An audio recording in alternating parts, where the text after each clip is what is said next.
नाज़रीन, आप देख रहे हैं J11 न्यूज़ चैनल। आइए देखते हैं आज की अहम खबर। बीजेपी पार्टी वाहिद पार्टी है जिसमें बदउनवानी नहीं है। इन ख्यालात का इजहार बीजेपी के कौमी नायब सदर व महबूबनगर रुकन पार्लियामेंट डी के अरुणा ने इतवार के रोज़ जडचल्ले में वाक़ प्रेमरंगा गार्डन में मुनक्किदा बल्दियाती इंतखाबात की तैयारी के इजलास में मेहमान खुसूसी की हैसियत से शिरकत करते हुए किया। उन्होंने अपने खिताब में कांग्रेस हुकूमत पर तनकीद करते हुए कहा कि गुज़श्ता BRS अपने 10 साल इक़्तिदार में अवाम को धोखा दिया और अब कांग्रेस पार्टी इक़्तिदार में आने के 1 साल बाद इसी राह पर चल रही है। जब से कांग्रेस इक़्तिदार में आई है, एक भी वादा पूरा करने में नाकाम रही है। डी के अरुणा ने कहा कि नातजुर्बेकार रेवंत रेड्डी के हुक्मरानी में रियासत को हर तरह से नुकसान उठाना पड़ा है। बीजेपी एक ऐसी पार्टी है जो अपना वादा पूरा करती है और ऐसी पार्टी है जो तमाम तबक़ात के बारे में सोचती है। मोदी हुकूमत तमाम तबक़ात की तरक्की के लिए काम कर रही है। इस हुक्मरानी से मुतासिर होकर जो लोग 10 मियादों तक सियासत में रहना चाहते हैं वो बीजेपी में शामिल हो रहे हैं। इस मुल्क में अगर कोई पार्टी है जिसने अवाम का एतमाद जीता है तो वो बीजेपी है। उन्होंने बीजेपी कारकुनों को मशवरा दिया कि हर मसले को मुकामी तौर पर हल करने के लिए काम करें। लोगों को बल्दियाती इदारों में पार्टियां नज़र नहीं आती, वो सिर्फ हर एक की कारकर्दगी देखते हैं। हर घर के दरवाजे पर जाएं और मरकज़ी हुकूमत की तरफ से किए जा रहे काम की वजाहत करें। मुकामी मसाइल को अहकाम की तवज्जो में लाया जाए और उन्हें हल करने की कोशिश की जाए। इस मौके पर लोकल बॉडी इलेक्शन इंचार्ज साबिक MLC रामचंद्र रेड्डी के अलावा बीजेपी कायदीन व कारकुनान कसीर तादाद में मौजूद थे। స్థానిక సంస్థల సన్నాహక సమావేశానికి అధ్యక్షత వహించినటువంటి జిల్లా ప్రధాన కార్యదర్శి రాజేష్ గారికి, ఈ కార్యక్రమానికి ఇన్ఛార్జిగా ఉన్నటువంటి మాజీ శాసనసభ్యులు తిరుమల రామచంద్రారెడ్డి గారికి, జిల్లా అధ్యక్షులు శ్రీనివాస్ రెడ్డి గారికి, జాతీయ కౌన్సిల్ మెంబర్ పద్మజారెడ్డి గారికి, మహిళా మోర్చా అధ్యక్షురాలు సాహిత్య గారికి, ముచ్చల జనార్దన్ రెడ్డి గారికి, శ్రీనివాస్ రెడ్డి గారికి, బాలకృష్ణ గారికి, మనక ప్రధాన కార్యదర్శి కిరణ్ కుమార్ రెడ్డి గారికి, కృష్ణయ్య గారికి, సురారం నరసింహ గారికి, సామన్ నరసింహ గారికి, లక్ష్మారెడ్డి గారికి, శ్రీకాంత్ గారికి, అదేవిధంగా అమర్కి, తిరుపతికి, అందరికి బాలవర్గకి, ప్రతి ఒక్కరికి వాళ్ళకి ప్రయత్నం ఉన్నటువంటి మండల అధ్యక్షులందరూ, మండల అధ్యక్షులు, మహిళా మోర్చా అధ్యక్షులు అందరికీ పేరు పేరున ముందున్నటువంటి కూడా కార్యకర్తలందరికీ కూడా అక్క చెల్లెళ్లకు, అన్న తమ్ముళ్లకు, మీడియా మిత్రులకు అందరికీ నాకు నమస్కారం. ఇంతసేపు అందరూ మాట్లాడారు, జిల్లా నాయకుల దగ్గర నుంచి మండల అధ్యక్షుల వరకు అందరూ కూడా తమ తమ అంటే ఈ లోకల్ బాడీ ఎలక్షన్ స్థానిక సంస్థల ఎన్నికల్లో ఏ విధంగా మనం గెలుపు కోసం పనిచేయాలనేటువంటి విధంగా అందరూ కూడా సందేశాలు ఇచ్చారు. ఈ మధ్యలోనే మనం సమావేశం కూడా చెప్పుకున్నాం. సో ముఖ్యంగా స్థానిక సంస్థల ఎన్నికలు అంటే స్థానికంగా ఉన్నటువంటి సమస్యల పైన ఆ సమస్యలను మనం ప్రజల సమస్యలని గ్రహించి ఆ సమస్యల పరిష్కారం కోసం ప్రజల మధ్యలో ఉండి వాటి పరిష్కారం కోసం కృషి చేస్తున్నటువంటి విశ్వాసాన్ని ప్రజలకు ఎవరైతే కలిగిస్తారో, స్థానిక సంస్థల్లో ప్రజలకు అందుబాటులో ఉండి వారు పరిష్కారం చేస్తున్నటువంటి విశ్వాసాన్ని ఎవరైతే కలిగిస్తారో వారినే స్థానిక సంస్థల్లో ప్రజలు ఎన్నుకుంటారు. మొట్టమొదటిగా ఆ లోకల్ స్థానిక సంస్థల్లో యొక్క వ్యక్తులు ఎవరైతే ప్రజలకు అందుబాటులో ఉంటారో వాళ్ళని చూస్తారు, తర్వాత పార్టీని చూస్తారు. ఈరోజు పార్టీ ఉన్న పార్టీలలో ఏ పార్టీ ప్రజల కోసం పనిచేస్తూ ఉందంటే కళ్ళు మూసుకొని చెప్పగలిగేది భారతీయ జనతా పార్టీ ప్రజల కోసం పనిచేస్తుంది. ఏ పార్టీ దేశం కోసం పనిచేస్తుందంటే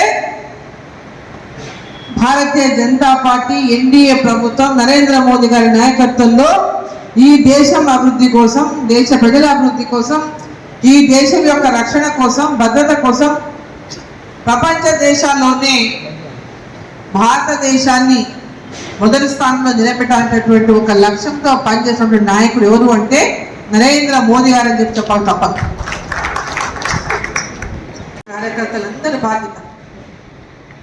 కేంద్ర ప్రభుత్వం ద్వారా నరేంద్ర మోదీ గారి ప్రభుత్వం ఏ పథకాలు పేద ప్రజలకు అందిస్తూ ఉంది, రాష్ట్ర ప్రభుత్వం ఆ పథకాల గురించి ప్రజల లోపల ఏమని చెప్తుంది, అసలు నరేంద్ర మోదీ ప్రభుత్వం ఇస్తుందని మనకి చెప్తుందా, ఆ బాధ్యత మనం చెప్పుకోవాల్సిన బాధ్యత మనం అందరం తీసుకున్నాలనేటువంటిది ప్రతి ఒక్క కార్యకర్తడు ఇలా దృష్టి సారించాల్సినటువంటి అవసరం ఉంది.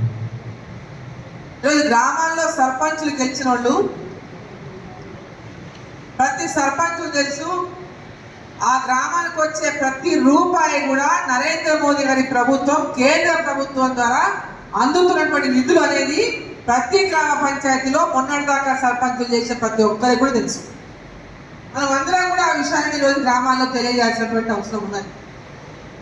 ఇంతకుముందు ఏమంటుంది ప్రభుత్వం ఏది ఉంటే వాళ్ళు సర్పంచ్ అయితే పనులు వస్తాయి, పైసలు వస్తాయి, అభివృద్ధి చేస్తామని. కానీ 10 ఏళ్ళు టీఆర్ఎస్ తేలింది.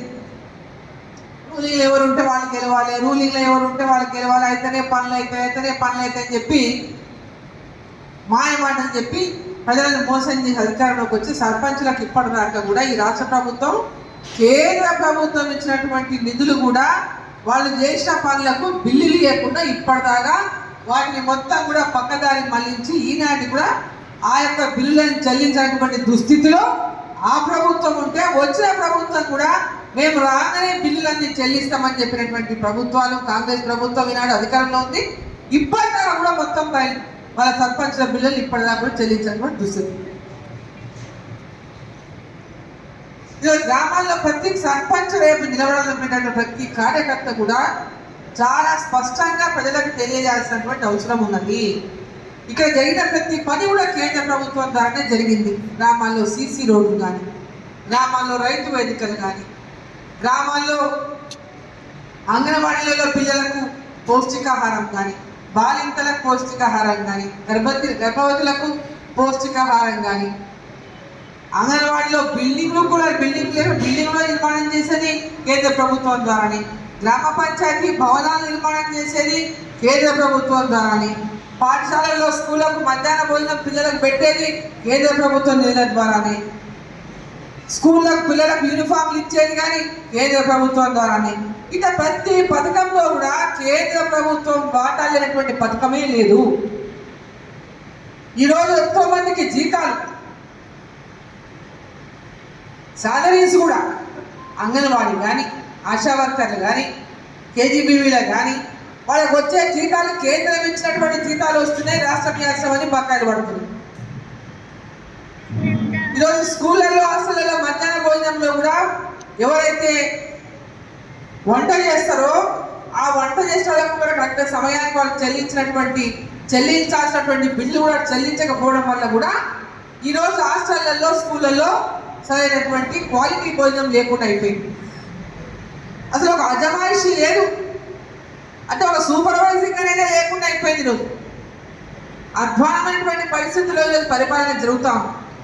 కాబట్టి గ్రామీణ ప్రాంతాల్లో ప్రజలు కోరుకునేది ఏంటి? మా ఊళ్ళు శుభ్రంగా ఉండాలి, మా ఊళ్ళో ఖచ్చితంగా లైట్ పడాలి, నీళ్లు మంచిగా రావాలి, మా పిల్లలకు మంచి స్కూల్లో టీచర్లు రావాలి, ఆ స్కూల్లో టీచర్లు అందరూ ఉండాలి, స్కూళ్ళలో మా పిల్లలకు మంచి భోజనం పెట్టాలి, హాస్టల్లో ఉండే పిల్లలకు మంచి భోజనం పెట్టాలి. గ్రామాల్లో ఉన్నటువంటి పేదవాళ్ళు ఆశించేదంతా కూడా ముఖ్యంగా కేంద్ర ప్రభుత్వ పథకాలు ఏమైనా ఉంటే వాళ్ళకి చేరాలి, వాళ్ళకి తెలపాలి. మరి వీటన్నిటి మీద కూడా ఈరోజు ఆ బాధ్యతను మన కార్యకర్తలు తీసుకుంటే స్థానిక సంస్థల ఎన్నికలు రేపో మా పాటు ఎప్పుడైనా రానియండి, మనమందరం కూడా కార్యకర్తలు ప్రజల్లో ఉండండి, ఇంటింటికి పోండి, ఇంటింటికి చెప్పండి, మమ్మల్ని గెలిపించాలనేటువంటి అవసరం ఏముందో వాళ్ళకి తెలియజేయండి. భారతీయ జనతా పార్టీ నుంచి నిలబడ్డ సర్పంచులు కానీ, ఎంపీటీసీలు కానీ, జెడ్పీటీసీలు కానీ ఎందుకు గెలిపించాలి?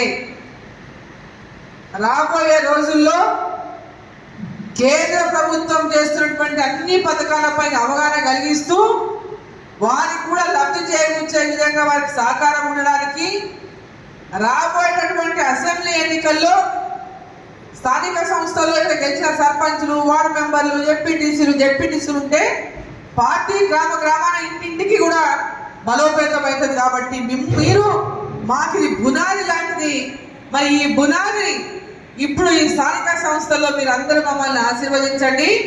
రాబోయేటటువంటి రోజుల్లో తెలంగాణలో ఉన్నటువంటి వాళ్ళు రోడ్ల మీద బజార్ల బండ్ల మీద చిరు వ్యాపారం చేసుకునే వాళ్ళకు పెద్ద ఎత్తున లోన్లు ఇచ్చింది. ముద్రా కింద మహిళలకు పెద్ద ఎత్తున లోన్లు ఇస్తా ఉంది. వ్యాపారం చేసుకునే వాళ్ళకి వాళ్ళ వ్యాపారాలను పెంచుకోవడానికి కూడా మళ్ళీ లోన్లు ఇప్పిస్తాం. ఇట్లా ప్రతి విషయంలో కూడా కార్యకర్తలు పెద్ద ఎత్తున దీనిపైన మనం ఇంటింటికి బీజేపీ దాంట్లో లీఫ్లెట్ వచ్చింది. ఆ లీఫ్లెట్లో ప్రతి ఒక్క అంశం ఉంది. కార్యకర్తల అంశాన్ని అంతా కూడా ప్రతి ఇంటికి చేరేయాలి. ఆ దిశగా మన కార్యకర్తలందరూ కూడా భారతీయ జనతా పార్టీని స్థానిక సంస్థల్లో గెలిపే లక్ష్యంగా మనం పనిచేస్తే ఖచ్చితంగా ఈ ఎన్నికలు ఎప్పుడైనా 4 నెలలకు వస్తాయా, 2 నెలలకు వస్తావా, 15 రోజులకు వస్తాయా, వారం లోపలనే వస్తుందా, 2 రోజులకి నోటిఫికేషన్ వస్తుందా అనే విషయాన్ని బట్టి రేపు ఎలక్షన్ వస్తుంది. మనం ఉండాలి ఫీల్డ్లో, మేము గెలవాలనేటటువంటి ఒక తపనతోనా, ఒక లక్ష్యంతోనా, పట్టుదలతోనా ప్రతి కార్యకర్త కూడా పనిచేయాలని చెప్పి తెలియజేస్తా ఉన్నా. మరి స్థానిక సంస్థలో మీకు అందరూ తెలిసి 50% మహిళలకు రిజర్వేషన్, 50% మహిళలకే రిజర్వేషన్లు దీంట్లో. కాబట్టి మహిళలను కూడా పెద్ద ఎత్తున మీరు కలుసుకోవాలి. మహిళలతో కూడా పెద్ద ఎత్తున వాళ్ళ దగ్గర ప్రతి ఒక్కరి దగ్గరికి వెళ్ళి కలిసి వాళ్ళకి వివరంగా వివరించాలి. మహిళల సమస్యలు ఏమైనా ఉంటే మాట్లాడి వారి పరిష్కారం కోసం కృషి చేస్తామనేటటువంటి విషయాన్ని చెప్పాలి. అన్నిట్లో యువకులకు కానీ, మహిళలకు కానీ, రైతులకు కానీ ప్రతి ఒక్కరికి కూడా మనం అందరినీ కలుసుకొని ఎక్కడికక్కడ ప్రతి ఒక్కరు మమ్మల్ని అడగలేదు అనకుండా ప్రతి ఇంట్లో ప్రతి వాళ్ళని అడిగి స్థానిక సంస్థలో విజయాన్ని సాధించడానికి ప్రతి కార్యకర్త కూడా మరి మీ గ్రామాల్లో మీ బూతుల్లో యాక్టివ్గా పార్టిసిపేషన్ చేయాలని చెప్పి ఈ సందర్భంగా నేను తెలియజేస్తా ఉన్నా. నేను ఒకదాన్ని ఎంపీ అయితే లాభం లేదు. కింద మీరు వార్డు మెంబర్లు కావాలి, ఎంపీటీసీలు కావాలి, జెడ్పీటీసీలు కావాలి, ఎంపీపీలు కావాలి, జిల్లా పరిషత్ చైర్మన్ మనది కావాలి పాలమూరు అంటే ఖచ్చితంగా మీరు అందరూ కూడా 6 జెడ్పీటీసీలు ఉన్నాయా? జడ్చర్లలో 6 ఉన్నాయి. మరి 6 కాదు మనం గెలవాలి. ఈరోజు బీఆర్ఎస్ పార్టీలో కింద ఉన్నటువంటి క్యాడర్లంతా కూడా మీరు పోయి కలవాలి. బీఆర్ఎస్ పార్టీలు కలవాలి. కాంగ్రెస్ కూడా చాలా మంది అసంతృప్తి ఉన్నారు. ఏ పథకాలు వస్తలేవు, ఏమని అడగాలి మేము మందిని, ఏం పింఛన్ ఇవ్వకపోతే 2000 పెన్షన్ 4000 అని ఒక్కరు కూడా మేము పింఛన్ ఇవ్వకపోతే, పింఛన్ నాన్న దరఖాస్తులు ఇస్తూనే ఉంటారు, పింఛన్లు వస్తలేవు, మేము ఏం మొహం పెట్టుకుని ఓటు అడగాలని వాళ్ళు ఉన్నారు. ఓటు అడిగే హక్కు భారతీయ జనతా పార్టీకే ఉన్నది. అవినీతి కూపంలో కూరుకుపోయినటువంటి టీఆర్ఎస్ పార్టీ ఈరోజు కోలుకోలేనటువంటి పరిస్థితిలో ఉన్నది. తెలంగాణ రాష్ట్రాన్ని దోచినటువంటి బీఆర్ఎస్ పార్టీ నాయకులు ఈరోజు కార్యకర్తలంతా కూడా పరేషాన్లో ఉన్నారు. కాబట్టి ప్రతి ఒక్క కార్యకర్త మీకు ఆల్టర్నేట్గా తెలంగాణలో ప్రజలకు సేవ చేయాలని, రాజకీయాల్లో ఉండాలని, రాజకీయాల్లో ఉండి ప్రజలకు అనేక రకాలుగా ఈ ప్రాంతం యొక్క అభివృద్ధిలో మేము భాగస్వామ్యం కావాలనేటటువంటి రాజకీయాల్లో ఉండాలనుకున్న ప్రతి కార్యకర్త, ప్రతి నాయకుడు కూడా భారతీయ జనతా పార్టీలో చేరండి అని ఈ వేదిక ద్వారా నేను పిలుపునిస్తా ఉన్నా. ఈ యొక్క ప్రాంతం యొక్క అభివృద్ధి కోసం, తెలంగాణ అభివృద్ధి కోసం, ఈ దేశం యొక్క అభివృద్ధి కోసం అందరూ కూడా భారతీయ జనతా పార్టీలో చేరండి. తెలంగాణ ప్రజల యొక్క ఆకాంక్షలతో తెలంగాణ సాధించుకున్నాం. కానీ తెలంగాణ ప్రజల ఆకాంక్షలు నెరవేరలేదు. తెలంగాణ ప్రజల ఆకాంక్షలు నెరవేరాలంటే అది కేవలం భారతీయ జనతా పార్టీతోనే సాధ్యం. భారతీయ జనతా పార్టీని తెలంగాణలో వచ్చే ఎన్నికల్లో మనం అందరం కూడా కాంగ్రెస్ను, టీఆర్ఎస్ను అందరినీ చూసినాం. కానీ ఎవరు కూడా ప్రజల యొక్క ఆకాంక్ష నెరవేర్చే మాటలు చెప్పి సమయాన్ని గడుపుతుందే తప్ప ప్రజల యొక్క ఆకాంక్షల్ని కానీ ఎవరు కూడా నెరవేర్చలేకపోయిండ్రు. అబద్ధపు హామీలతోన తెలంగాణ ప్రజల్ని మోసం చేసిండ్రు. ప్రాజెక్టుల పేర్ల మీద ఈరోజు పెద్ద ఎత్తున అవినీతికి పాల్పడి అవినీతి కూపంలో కూరుకుపోయినని ప్రత్యక్షంగా రోజు మనం చూస్తూ ఉన్నాం. ఎన్ని తిమ్మింగళాలు తెలంగాణను దోచుకునే మనం చూస్తున్నాం. ఈరోజు కాంగ్రెస్ పార్టీ కూడా దానికంటే ఏమి తీసుకోలేదు. వాళ్ళు కూడా వాళ్ళకంటే ఏం తీసుకోలే. ఉన్నదట్లా చేసుకుందాం, ఏం చేసుకుందాం, ప్రజల విషయాలన్నీ కూడా పక్కన పెట్టిండు. ఇవాళ కేవలం వాళ్ళు కూడా తెలంగాణలో ఏ విధంగా మనం టీఆర్ఎస్ పార్టీ దోచుకునే మనమెంట దోచుకోవాలనేటువంటి ఆలోచన, మళ్ళీ మనం అధికారంలోకి రాము, ఎట్లా దోచుకుందామని మాత్రమే ఇలా కాంగ్రెస్ ప్రభుత్వం కూడా ఉన్నటువంటి నాయకులు చూస్తూ ఉన్నారు. కాబట్టి ప్రజలంతా కూడా విసిగిపోయి ఉన్నారు. ప్రజలకు అందాల్సినటువంటి ఏ పథకాలు ప్రజలకు అందలేదు, ప్రజలకు ఇచ్చిన అన్ని హామీల్లో మోసం చేసిండ్రు. కాబట్టి ప్రతి ఒక్కరిని కూడా ఇవాళ టీఆర్ఎస్ పార్టీ కానీ కాంగ్రెస్ పార్టీ కానీ దొందే భారతీయ జనతా పార్టీనే పేద ప్రజల పార్టీ భారతీయ జనతా పార్టీ.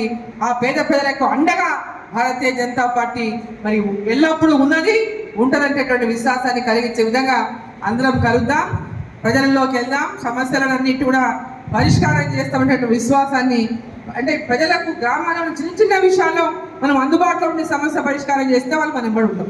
కాబట్టి కార్యకర్తలంతా కూడా ఆ దిశగా గ్రామాల్లో ప్రజల మధ్యలో ఉండండి.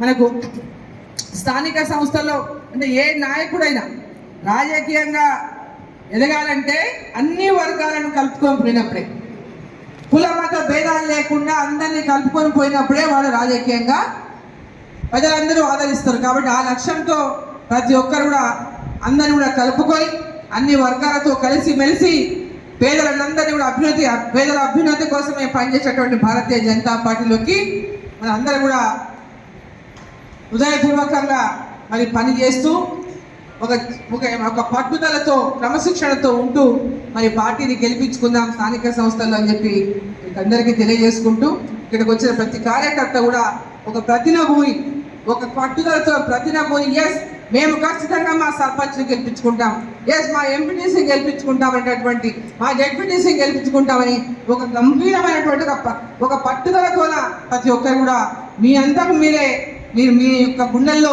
ప్రమాణం చేసుకొని ఆ దిశగా ముందుకు వెళ్ళాలని చెప్పి కోరుకుంటూ, భారత్ మాతాకి, భారత్ మాతాకి, భారత్ మాతాకి, నరేంద్ర మోదీ గారి నాయకత్వం, नरेंद्र मोदी का नायकत्व। हमारे चैनल को लाइक कीजिए, सब्सक्राइब कीजिए, शेयर करना ना भूलें।